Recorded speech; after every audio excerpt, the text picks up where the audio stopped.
Last class में हमने chapter 2 polynomials को कंप्लीट किया था और आज की क्लास में हम चैप्टर 3 कोऑर्डिनेट ज्योमेट्री को स्टार्ट करेंगे।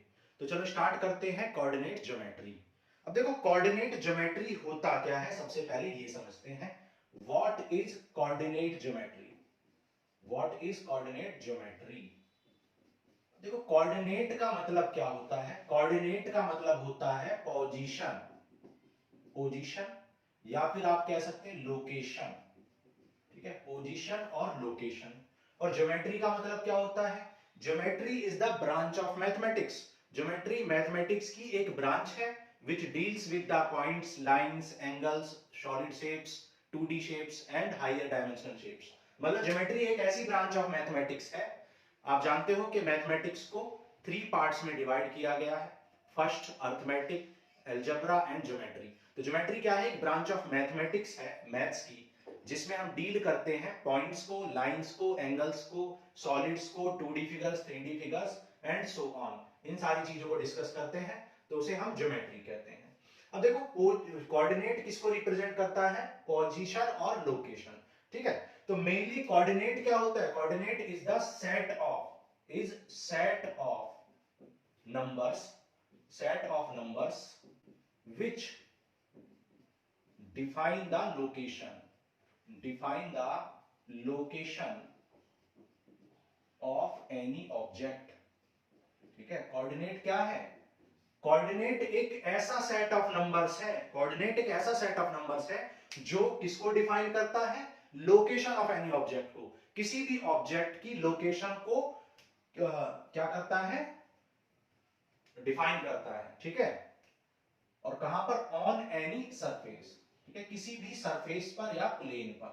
ठीक है, तो इसको एक एग्जांपल के थ्रू समझते हैं कि कोऑर्डिनेट होता क्या है। ठीक है, अब एग्जांपल में हम क्वेश्चन नंबर 1 करते हैं, एक्सरसाइज 3.1 का। ठीक है, क्वेश्चन नंबर 1। अब देखो क्वेश्चन नंबर 1 कह रहा है, how will you describe the position of a table lamp on your study table to another person. भाई किसी भी स्टडी टेबल पर किसी दूसरे पर्सन को आप कैसे बताओगे कि आपकी स्टडी टेबल पर जो बुक रखी हुई है या लैंप रखा हुआ है उसकी पोजीशन क्या है, कैसे बताओगे? देखो समझते हैं। मान लो ये आपकी टेबल है। ठीक है, मान लो ये आपकी टेबल है। ठीक है, इस तरीके से आपकी कोई एक टेबल है और इस टेबल में आपका लैंप यहां पर रखा हुआ है। ठीक है, मान लो ये आपका क्या है? लैंप है। ठीक है, अब आपको इस लैंप की पोजीशन बतानी है कि भाई किस पोजीशन पर मेरा लैंप है। तो इस पोजीशन को बताने के लिए आपको क्या यूज करना पड़ेगा? कोऑर्डिनेट ज्योमेट्री का यूज करना पड़ेगा। कोऑर्डिनेट ज्योमेट्री का यूज करना पड़ेगा और कोऑर्डिनेट को शो करना पड़ेगा। ठीक है, अब देखो कोऑर्डिनेट क्या होता है? कोऑर्डिनेट होता है सेट ऑफ नंबर्स, ऐसे set of number which defines the location of any object on any surface or any plane। तो हम क्या करेंगे? सरफेस को let surface of, ठीक है, surface of table is a plane. ठीक है, हमने क्या किया? सरफेस ऑफ टेबल को एक प्लेन कंसीडर कर लिया। ठीक है, and lamp is considered as point. और लैंप को मैंने क्या लेट कर लिया? एक पॉइंट लेट कर लिया कि भाई इस पॉइंट पर हमारा लैंप रखा हुआ है। ओके, अब देखो हम क्या करेंगे? हम इस लैंप की लॉन्गर साइड से डिस्टेंस देखेंगे। मान लो कि लैंप की लॉन्गर साइड से डिस्टेंस कितनी है? x। अब x कुछ भी हो सकता है, 1 2 3 10 कुछ भी। ठीक है, तो हमने मान लिया कि लॉन्गर साइड से जो इसकी लेंथ है उसे मैंने क्या कहा? x कहा। और शॉर्टर साइड से, ये हमारी शॉर्टर साइड है, शॉर्टर साइड से इसकी डिस्टेंस को मैंने क्या कहा? y कहा। लॉन्गर साइड से डिस्टेंस कितनी है लैंप की? x। और शॉर्टर साइड से डिस्टेंस कितनी है? y। तो मैं क्या कहूंगा? मैं कहूंगा कि जो लोकेशन ऑफ लैंप है वो x, y है। तो यहां पर क्या लिखेंगे? Let the distance, let the distance of lamp. ठीक है, या फिर हमने लैंप को क्या कंसीडर किया है? Point, is x centimetre from, और x unit from longer side. ठीक है, and the distance of lamp is y centimetre और y unit from shorter side. तो मैंने मान लिया कि जो मेरा लैंप है उसकी लॉन्गर साइड से पोजीशन कितनी है, x सेंटीमीटर है, शॉर्टर साइड से पोजीशन कितनी है, y सेंटीमीटर है। ठीक है, तो मैं कहूंगा position of lamp on surface of table is x, y। ठीक है, x, y। तो मैं कहूंगा position of lamp on the surface is x, y। और अगर मैं लेट कर लूं इफ x इक्वल टू, मैंने लेट कर लिया, सपोज इफ मैंने x इक्वल टू लेट कर लिया 20 सेंटीमीटर और y इक्वल टू मैंने लेट कर लिया 50 सेंटीमीटर, तो मैं कहूंगा कि पोजीशन ऑफ लैंप क्या है, 20, 50 है। ठीक है, या फिर मैं इसको 50, 20 भी लिख सकता हूं। हालांकि हम आपको नेक्स्ट एक्सरसाइज में बताएंगे कि इसको हम 20, 50 लिखेंगे। क्यों? क्योंकि हमेशा जब भी किसी पॉइंट की पोजीशन बताते हैं तो x वाली डिस्टेंस को, मतलब जो हमने ये वाली हॉरिजॉन्टल जो डिस्टेंस चली है, हॉरिजॉन्टल जो डिस्टेंस कवर करी है उसको पहले लिखते हैं और वर्टिकल डिस्टेंस को हम बाद में लिखते हैं। तो ये हमारा ज्यादा करेक्ट आंसर होगा, लेकिन अभी हम उसके बारे में बात नहीं कर रहे। अभी तो हम ये बता रहे हैं कि अगर लॉन्गर साइड से हमने डिस्टेंस क्या देखी, x लेट की हो और शॉर्टर साइड से y लेट की हो, तो पोजीशन ऑफ लैंप क्या हो सकती है, x, y भी हो सकती है या फिर y, x भी हो सकती है। x, y कैसे हो सकती है? अगर हम कंसीडर करें इस वाली डिस्टेंस को पहले और इस वाली डिस्टेंस को बाद में, तो हम x, y लिखेंगे। और अगर हम इसको पहले कंसीडर करें और इसको, मतलब अगर आपसे कोई पोजीशन पूछ रहा है तो आप बोलोगे कि कॉर्नर से स्टार्ट करो। ठीक है, कॉर्नर से स्टार्ट करो और x डिस्टेंस पर हॉरिजॉन्टल चलो और फिर वर्टिकल चलो कितनी डिस्टेंस पर, y डिस्टेंस पर। या दूसरा तरीका क्या, कोई बंदा ये भी कह सकता है कि पहले y डिस्टेंस चलो वर्टिकल और फिर x डिस्टेंस चलो हॉरिजॉन्टल। तो दोनों ही केस पॉसिबल है, लेकिन स्टैंडर्ड क्या होता है, स्टैंडर्ड होता है पहले हम हॉरिजॉन्टल डिस्टेंस चलते हैं फिर हम वर्टिकल डिस्टेंस चलते हैं। ठीक है, क्योंकि अगर आप किसी लोकेशन को डिफाइन करोगे और आपने बोला कि भाई डिस्टेंस 20, आप लोकेशन 20, 50 है, 20, 50 है, तो वो कंफ्यूज हो सकता है कि भाई 20 पहले हॉरिजॉन्टल चले या वर्टिकल चले। अगर आपने बोला 50, 20 है, तो वो सोच सकता है कि भाई 50 पहले हॉरिजॉन्टल चलना है या वर्टिकल चलना है। इसलिए एक स्टैंडर्ड बनाया गया है, और स्टैंडर्ड क्या बनाया गया है कि पहले हम हॉरिजॉन्टल वाली डिस्टेंस को लिखते हैं, यानी एक्स वाली डिस्टेंस, एक्स एक्सिस कहते हैं इसको। इसके बारे में हम बाद में बात करेंगे, एक्स एक्सिस, वाई एक्सिस। तो अभी के लिए आप हॉरिजॉन्टल और वर्टिकल की बात करो। ठीक है, तो एक्स मतलब हॉरिजॉन्टल डिस्टेंस हमने 20 चली है और वर्टिकल डिस्टेंस हमने 50 चली है। तो स्टैंडर्ड तो ये है आपका स्टैंडर्ड। बाकी अभी के लिए आप कुछ भी लिख सकते हैं, 20, 50 या 50, 20, क्योंकि आपने डिफाइन किया हुआ है कि 20 क्या है, यानी x क्या है, लॉन्गर साइड से डिस्टेंस है, और y क्या है, शॉर्टर साइड से डिस्टेंस है। ओके, तो ये हो जाएगी आपकी लोकेशन ऑफ लेंथ। तो आपने देखा कि एक कोऑर्डिनेट की हेल्प से आप क्या कर सकते हो, पोजीशन ऑफ ए लैंप या position of any object on the surface को डिफाइन कर सकते हो। तो इसी को क्या बोलते हैं, ये जो आपने डिफाइन किया है सेट ऑफ नंबर, इसी को क्या बोलते हैं, कोऑर्डिनेट कहते हैं, कोऑर्डिनेट। ठीक है, कोऑर्डिनेट किसे कहते हैं, सेट ऑफ नंबर्स। देख सकते हो आप 20, 50, मतलब ये क्या है, सेट है, किसका, दो नंबर्स का सेट है। पहला नंबर क्या है 20, दूसरा नंबर क्या है 50। तो सेट ऑफ नंबर्स है जो क्या बता रहा है, लोकेशन या पोजीशन या एड्रेस ऑफ द ऑब्जेक्ट बता रहा है ऑन एनी सरफेस। समझ आ गया? तो मैं फिर से आपको बता देता हूं कोऑर्डिनेट क्या होता है। कोऑर्डिनेट एक ऐसा पॉइंट ऑफ सेट होता है या सेट ऑफ पॉइंट होता है जो किसी भी ऑब्जेक्ट की पोजीशन को, लोकेशन को या एड्रेस को बताता है ऑन एनी सरफेस। ठीक है, तो यहां पर ये x, y आपका क्या है, कोऑर्डिनेट है, जो कि टेबल लैंप की पोजीशन बता रहा है ऑन एनी टेबल। यहां पर हमने टेबल के सरफेस को प्लेन लेट किया है और टेबल को हमने एक पॉइंट लेट कर लिया। ठीक है, लॉन्गर साइड से डिस्टेंस को x और शॉर्टर साइड से डिस्टेंस को y लेट कर लिया है। ठीक है, तो आप कह सकते हैं कि आपके टेबल लैंप की पोजीशन 20, 50 या 50, 20 है फ्रॉम द कॉर्नर ए। अगर आप एग्जैक्टली डिफाइन करना चाहें तो from the corner A corner से 20, 50 पोजीशन है आपके लैंप की। ठीक है, तो आप लिख सकते हो, बाद में कह सकते हो कि from corner A of table the position position of lamp is 20,50 और 50,20। ठीक है, जहां 20 क्या है, लॉन्गर साइड से डिस्टेंस है लैंप की, और 20 क्या है, लॉन्गर साइड से डिस्टेंस, और 50 क्या है, शॉर्टर साइड से डिस्टेंस है लैंप की। ठीक है, आप 50,20 भी लिख सकते हैं, लेकिन स्टैंडर्ड ये है 20,50 ज्यादा करेक्ट है, क्योंकि स्टैंडर्ड फॉलो करते हैं तो x को पहले लिखते हैं। ठीक है, तो ये हो गया हमारा क्वेश्चन नंबर 1। अब नेक्स्ट करते हैं क्वेश्चन 2। ठीक है, तो ज्यादा समझ में आपको कब आएगा, जब एक्सरसाइज 3.2 करेंगे तो बहुत अच्छे से चीजें क्लियर होंगी। अभी सिर्फ आपको ये समझना है कि कोऑर्डिनेट होता क्या है और किस तरीके से हम किसी भी ऑब्जेक्ट की लोकेशन को या पोजीशन को या एड्रेस को डिफाइन कर सकते हैं कोऑर्डिनेट का यूज करके। क्वेश्चन 2 करते हैं, नोट कर लो। अब देखो क्वेश्चन नंबर 2 करते हैं। कह रहा है street plan, a city has two main roads which cross each other at the centre of the city. कह रहा है कि एक सिटी में 2 मेन रोड्स हैं जो कि एक दूसरे को सेंटर ऑफ द सिटी पर इंटरसेक्ट करते हैं।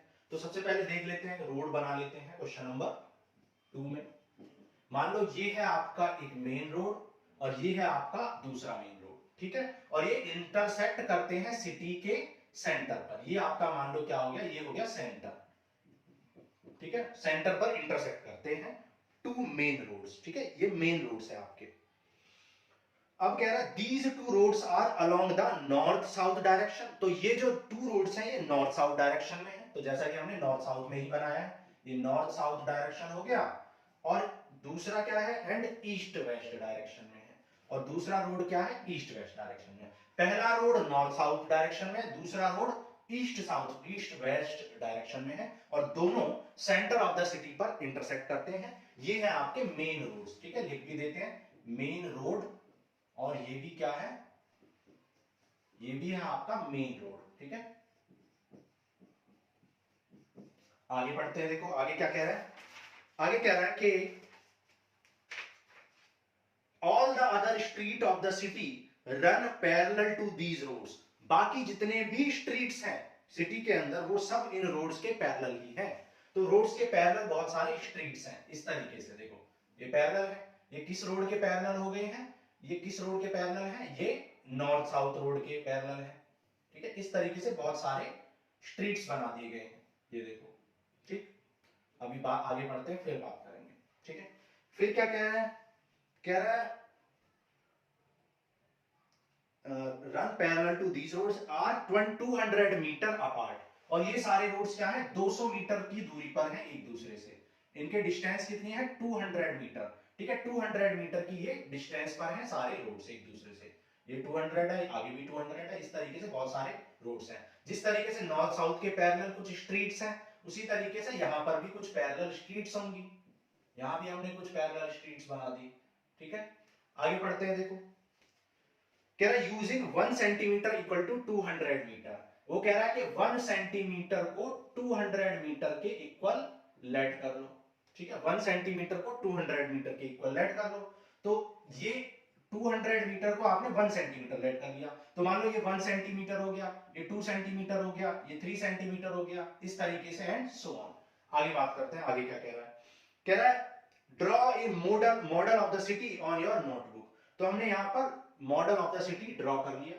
ठीक, आगे कह रहा है represent the roads and streets by single line. और रोड्स और स्ट्रीट को हमने सिंगल लाइन से रिप्रेजेंट किया है। ठीक है, कह रहा है there are many cross streets in your model. बहुत सारी स्ट्रीट्स हैं जो क्रॉस कर रही हैं। देखो यहां पर क्रॉस कर रही है, यहां पर क्रॉस कर रही है। ठीक है, तो बहुत सारी क्रॉस स्ट्रीट्स हैं। A particular cross street is made by 2 streets. ठीक है, क्रॉस स्ट्रीट ये क्या है, क्रॉस स्ट्रीट और ये 2 स्ट्रीट्स के मिलने से बनी है। भाई ये स्ट्रीट और ये स्ट्रीट जब इंटरसेक्ट कर रही है, कट कर रही है, तो यहां पर आपको क्या मिला है, एक क्रॉस स्ट्रीट मिली है। कह रहा है made by 2 cross streets, one running in the north south direction, जिनमें से एक नॉर्थ से साउथ जा रही है और दूसरी ईस्ट से वेस्ट से आ रही है। ठीक है, each cross street is referred to in the following manner. और हर क्रॉस स्ट्रीट फॉलोइंग मैनर में रिफर की जाती है। कैसे, if the second street running in north and south, अगर second street 1 2 second street north से साउथ तक जा रही है, मान लो ये क्या है, स्ट्रीट नंबर 2 है, मैंने S2 लिख दिया इसको। सेकंड स्ट्रीट अगर नॉर्थ से साउथ जा रही है और कह रहा है and fifth in east to south, और फिफ्थ स्ट्रीट ईस्ट से साउथ जा रही है, ईस्ट से साउथ जा रही है। तो यहाँ पर फिफ्थ यानी 5 स्ट्रीट आपको बनानी पड़ेगी कम से कम, तो ऐसे बना लेते हैं, ठीक है। तो ये होगी मान लो हमारी, तो ये होगी हमारी street number 1, street 2, street 3, street 4, street number 5, ठीक है। इस तरीके से 5 स्ट्रीट्स हमने बना ली। अब ये 5 कह रहा है कि जो फिफ्थ स्ट्रीट है जो ईस्ट से साउथ जा रही है वो, अब देखो ईस्ट से साउथ जो फिफ्थ है वो ये है, और सेकंड है वो ये है, ठीक है। सेकंड स्ट्रीट कौन सी है जो नॉर्थ से साउथ जा रही है वो ये है, और ईस्ट से वेस्ट जा रही है वो ये है, ठीक है। और ये यहां पर इंटरसेक्ट कर रही है। कह रहा है कि west direction meet at some crossing, किसी क्रॉसिंग पर ये मीट करती है, यहां पर कर रही है। Then we call this cross street 2,5, इस क्रॉस स्ट्रीट को हम क्या कहते हैं 2,5 कहते हैं, ठीक है। अगर सेकंड स्ट्रीट कौन सी है नॉर्थ से साउथ है, और फिफ्थ स्ट्रीट ईस्ट से वेस्ट है, तो हम इनके क्रॉसिंग पॉइंट को 2,5 कहते हैं, क्रॉसिंग स्ट्रीट को क्या कहते हैं 2,5, ऐसा क्वेश्चन है बोला हुआ। आगे कह रहा है यूजिंग दिस कन्वेंशन, इसी कन्वेंशन को यूज करके find first part, how many cross street can be referred as 4,3, कितनी स्ट्रीट है जो 4,3 से रिफर की जा सकती है। भाई कितनी स्ट्रीट है जो 4,3 से रिफर होंगी। अब एक बात बताओ 2,5 का मतलब क्या था, 2,5 का मतलब था, 2 का मतलब था नॉर्थ से साउथ जाने वाली स्ट्रीट, और 5 का मतलब था फिफ्थ स्ट्रीट जो ईस्ट से साउथ जा रही है, ठीक है। ये सेकंड स्ट्रीट है जो नॉर्थ से साउथ जा रही है, ये फिफ्थ स्ट्रीट है जो ईस्ट से साउथ, सॉरी ईस्ट से वेस्ट जा रही है, ठीक है। तो फर्स्ट पार्ट में आपसे बोला कि 4,3 को कितनी स्ट्रीट रिप्रेजेंट करेंगी, 4,3 को कितनी स्ट्रीट रिप्रेजेंट करेंगी। अब 4,3 का मतलब क्या है, 4,3 का मतलब है, 4 का मतलब है नॉर्थ से साउथ जाने वाली, और 3 का मतलब है ईस्ट से वेस्ट जाने वाली थर्ड स्ट्रीट, ठीक है। ये थर्ड स्ट्रीट है, और ये कौन सी है फोर्थ स्ट्रीट है। तो नॉर्थ से साउथ जाने वाली फोर्थ स्ट्रीट कौन सी है, यहाँ पर 4 स्ट्रीट बना, देखो 1 2 3 4, फोर्थ स्ट्रीट है ये जो नॉर्थ से साउथ जा रही है, तो ये है हमारी फोर्थ स्ट्रीट, ठीक है।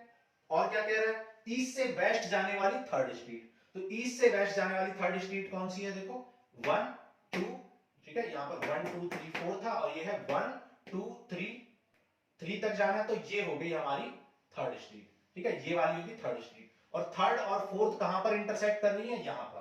भाई फोर्थ ये है, ये हमारी फोर्थ स्ट्रीट है, और ये हमारी थर्ड स्ट्रीट है जो ईस्ट से वेस्ट जा रही है, और ये दोनों कहां पर इंटरसेक्ट कर रही है, आप देख सकते हैं ये दोनों यहां पर इंटरसेक्ट कर रही है, और इसको आप किससे रिप्रेजेंट करोगे 4,3 से, ठीक है। अब कह रहा है कि ऐसी कितनी स्ट्रीट है जो 4,3 से रिप्रेजेंट हो रही है, एक ही स्ट्रीट है, ठीक है। तो आप बोलेंगे ओनली वन स्ट्रीट, ठीक है, केवल एक ही स्ट्रीट है जो 4,3 को रिप्रेजेंट कर रही है। सेकंड पार्ट में क्या बोल रहा है, how many cross street can be referred to as 3,4, कितनी क्रॉस स्ट्रीट है जो 3,4 को रिप्रेजेंट कर रही है।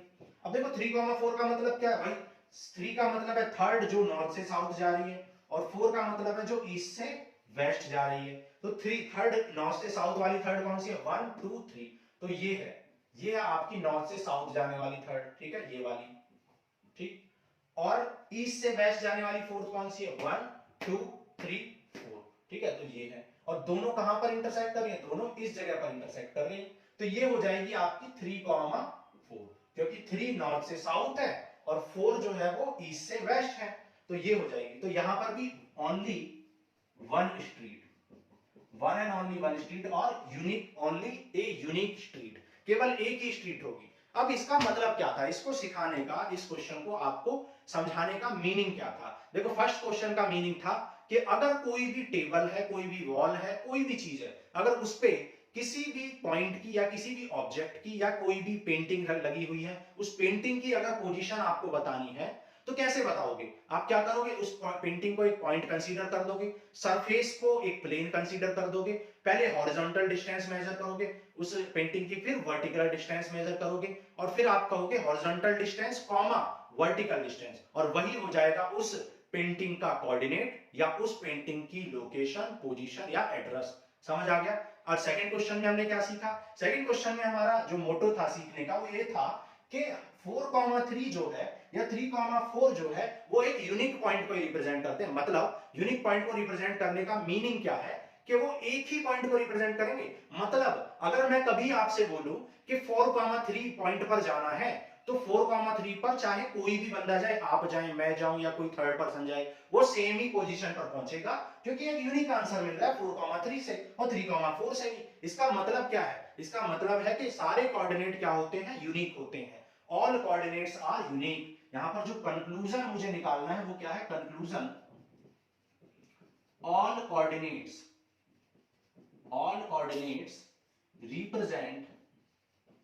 represent a unique position। सारे कोऑर्डिनेट एक यूनिक पोजीशन को या फिर लोकेशन को या फिर एड्रेस को रिप्रेजेंट करते हैं। ठीक है, तो इसलिए कोऑर्डिनेट ज्योमेट्री को हम पढ़ते हैं, क्योंकि कोऑर्डिनेट ज्योमेट्री का यूज करके हम किसी भी ऑब्जेक्ट की लोकेशन, पोजीशन या एड्रेस को बता सकते हैं 2 पॉइंट्स का यूज करके, 2 नंबर्स का यूज करके। और इन 2 नंबर्स के सेट को ही हम क्या कहते हैं? कोऑर्डिनेट कहते हैं। और उस ब्रांच को जिसमें हम कोऑर्डिनेट्स के बारे में पढ़ते हैं, कोऑर्डिनेट ज्योमेट्री कहते हैं। सो ये हो गई हमारी एक्सरसाइज 3.1। एक्सरसाइज 3.1 5 मिनट से ज्यादा की एक्सरसाइज नहीं थी, लेकिन मेरा मोटो था कि आपको जो मैं एक्सरसाइज कराऊं वहां पर आप चीजों को, आप जो डेली लाइफ की चीजें हैं उनसे रिलेट कर पाओ। ठीक है, तो यहां पर हमने आपको एक्सरसाइज 3 कंप्लीट की। तो आज के लिए इतना ही। Thank you. नेक्स्ट क्लास में मिलते हैं, करते हैं एक्सरसाइज 3.